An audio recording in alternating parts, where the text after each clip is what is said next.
Hello, ako si Alima at isa ako sa mga bagong member ng Nocturnal Dance Company.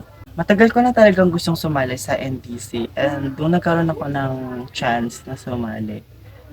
Ginrab ko na talaga yung opportunity. So, sa isang buong taon ko na sa NDC, sobrang dami ko talagang na-experience. And masasabi ko na parang sa 1 year na yun, sobrang tagal ko nang naging NDC sa sobrang dami namin pinagdaanan. And as in sa buong 1 year na yun, sobrang dami namin na-experience, napuntahan.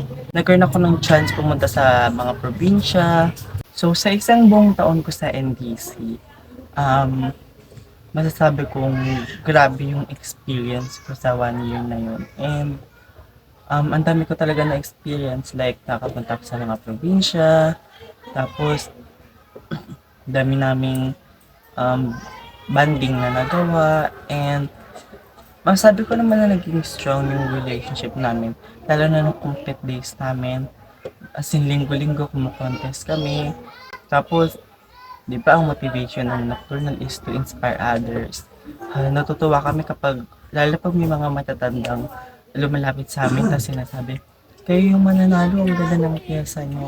Parang ang sarap lang sa puso na narinig yun sa kanila kasi alam niyo yun, kung sino pa yung matatanda, sila pa nakaka-appreciate ng talent namin, ng piece ng Nocturnal, and parang ang sarap lang sa puso.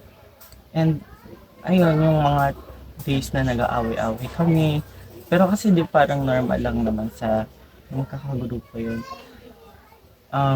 Nakakatuwa pa nga kapag may split kami tapos um, nag-aaway-away kami tapos biglang mag-open up and after ng open up magiging maayos ulit tapos ayun maayos yung sayo namin tapos ang sarap lang sa feeling kapag nag-probinsya kami kasi parang iba yung experience, iba yung feeling, iba yung bonding na nabibuild namin pag nasa malayong lugar kami kasi kailangan iintindihin namin yung bawat isa doon kasi nga kami-kami lang yung magkakasama. Kagaya mga nagbatangas kami. Lalo na pag di namin kasama si sir, tas kami-kami lang yung um, magtutulungan dun sa compete na meron kami.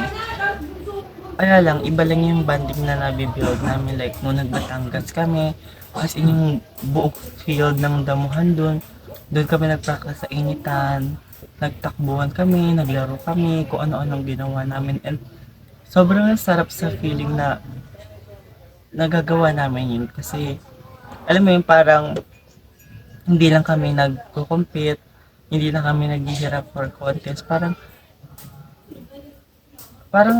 nasuklian naman yung banding na ginagawa namin.